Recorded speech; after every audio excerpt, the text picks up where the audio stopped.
नमस्कार।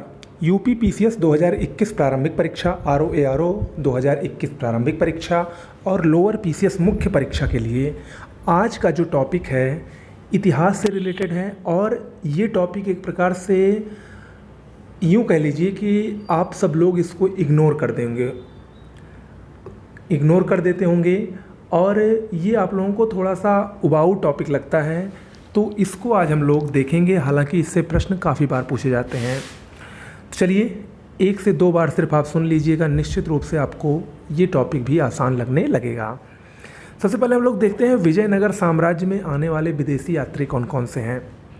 अक्सर मैचिंग करने के लिए दे देता है। तो अब्दुल रज्जाक ये फ़ारस का यात्री था, देवराय द्वितीय के दरबार में आया था। निकोल कोंटी इटली का यात्री था, देवराय प्रथम के दरबार में आया था। डोमिंगो पायस और बारबोसा ये दोनों पुर्तगाली यात्री थे, ये कृष्णदेव राय के दरबार में आए थे।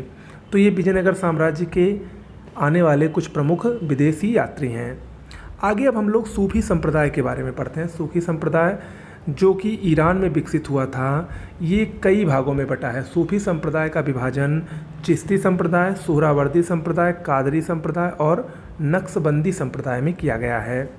अगर हम सूफी संतों में एकमात्र महिला सूफी संतों की बात करें तो राबिया, जितने भी सूफी संत हुए हैं उसमें सब पुरुष ही हुए हैं, सिर्फ एकमात्र सूफी संत राबिया थी 801 ईस्वी में।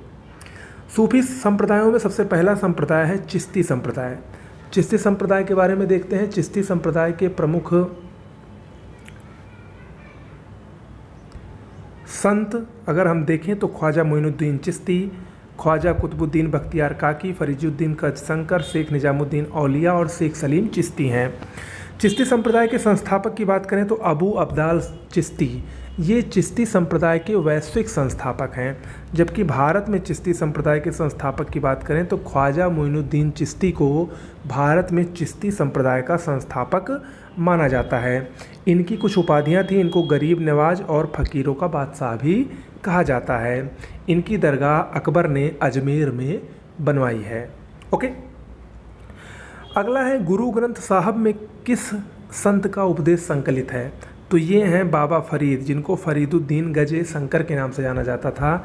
इनके उपदेशों का संकलन सिखों के पवित्र ग्रंथ गुरु ग्रंथ साहिब में किया गया है। दिल्ली के 7 सुल्तानों का शासन किसने देखा था। तो ये थे शेख निजामुद्दीन औलिया। इनका जन्म बदायूं में हुआ था, इनका मकबरा दिल्ली में है और ये एकमात्र अविवाहित चिश्ती संत थे।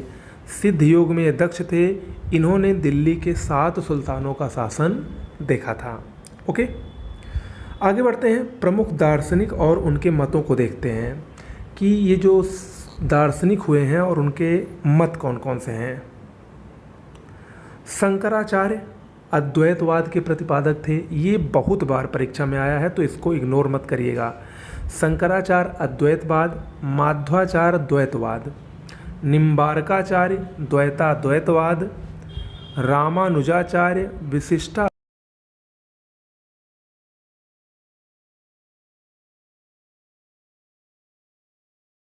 दार्शनिक थे और उनके द्वारा प्रवर्तन।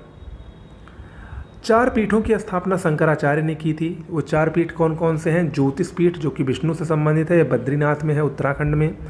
बलभद्र से संबंधित है गोवर्धन पीठ जो कि उड़ीसा के पुरी में है। कृष्ण से संबंधित है शारदा पीठ जो कि गुजरात की द्वारिका में है।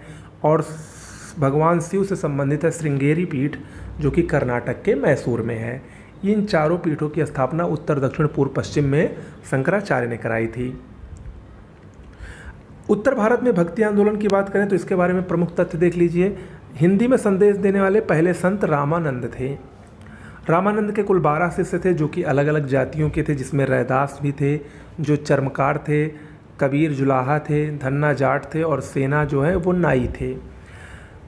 उत्तर भारत के एक और बहुत ही प्रसिद्ध संत थे जिनका नाम था कबीर दास। इनका जन्म काशी में हुआ और इनकी मृत्यु मगहर में हुई। ये सिकंदर लोदी के समकालीन थे और इन्होंने बीजक नामक एक पुस्तक का संकलन किया था जिसमें साखी, शबद, रामायणी तीनों का मिला जुला संकलन है। असम का चैतन्य किसको कहा जाता था। शंकरदेव को। ये एक असम के प्रसिद्ध समाज सुधारक थे, काफ़ी बार परीक्षा में आया है। वैष्णव जन तो तेरे कहिए पीर पराई जाने रे, ये भजन गांधी जी को बहुत ही प्रसिद्ध था, पसंद था और आप सब लोगों ने इसको सुना होगा। इसके रचयिता कौन थे? नरसिंह मेहता, एक गुजराती संत थे। अगला, बंगाल में भक्ति आंदोलन के प्रवर्तक कौन थे? चैतन्य महाप्रभु, जिनको गौरांग महाप्रभु भी कहा जाता है। सखी संप्रदाय की स्थापना रैदास ने की, इनको संतों का संत कहा जाता है। देखिए मैं थोड़ा तेज़ी से इसलिए कर रहा हूँ जिससे आपका ज़्यादा समय न लगे, और चूंकि ये रिवीजन सीरीज है, इसका मतलब मैं ये समझ रहा हूँ कि आप सब ने एक बार या दो बार ज़रूर पढ़ा होगा, तो ये आपको सिर्फ अपने माइंड में लाना है, रिवाइज करना है। ओके। सूरदास की बात करें तो सूरदास अकबर के समकालीन थे और अष्टछाप के प्रधान कवि थे। अष्टछाप में यानी 8 कवियों का समूह, इसकी स्थापना सूरदास के पुत्र विट्ठलनाथ ने की थी, वल्लभाचार्य के पुत्र विट्ठलनाथ ने की थी, जिसमें 4 जो थे अष्टछाप में 4 संत 4 कवि ये वल्लभाचार्य के शिष्य थे और 4 विट्ठलनाथ के शिष्य थे। वल्लभाचार्य के शिष्य कौन कौन से थे? सूरदास, कुम्भनदास, परमानंद दास और कृष्णदास, जबकि विट्ठलनाथ के शिष्य गोविंद स्वामी, नंददास, छीत स्वामी और चतुर्भुज दास थे। तो इन 8 को मिला के अष्टछाप की स्थापना विट्ठलनाथ ने की थी। विट्ठलनाथ ने एक बहुत ही प्रसिद्ध पुस्तक भी लिखी है, 84 वैष्णव की वार्ता, याद रखिएगा। आगे बढ़ते हैं। अब जो टॉपिक है वो इम्पोर्टेंट है। देखिए कुछ प्रमुख युद्ध हुए हैं अंग्रेज़ों के बीच में और अन्य लोगों के बीच में, जो अक्सर आपको कंफ्यूज करते हैं, तो इसको देख लीजिए। प्रथम आंग्ल बर्मा युद्ध 1824 से 1826 के बीच में, लॉर्ड एमहर्स्ट उस समय अंग्रेज़ों का वायसराय था, गवर्नर जनरल था। द्वितीय आंग्ल बर्मा युद्ध लॉर्ड डलहौजी के काल में 1853 में हुआ, जबकि तृतीय आंग्ल बर्मा युद्ध 1885 में लॉर्ड डफरिन के काल में हुआ था। सहायक संधि को स्वीकार करने वाले राज्यों का क्रम देख लीजिए। सहायक संधि प्रणाली के जनक लॉर्ड वेलीजली थे, जबकि इनके मेन जनक लियो कर्टिस को माना जाता है। सहायक संधि प्रणाली को स्वीकार करने वाले राज्यों में सबसे पहला राज्य हैदराबाद था 1798 में, फिर मैसूर 1799 में, फिर तंजौर 1799 में, अवध 1801 में, पेशवा 1802 में और सिंधिया 1804 में। ये सहायक संधि को स्वीकार करने वाले प्रमुख राज्यों के क्रम थे। एक और बहुत ही महत्वपूर्ण टॉपिक मैं लेकर आया हूँ, सिक्कों का इतिहास। सिक्कों का इतिहास हम लोग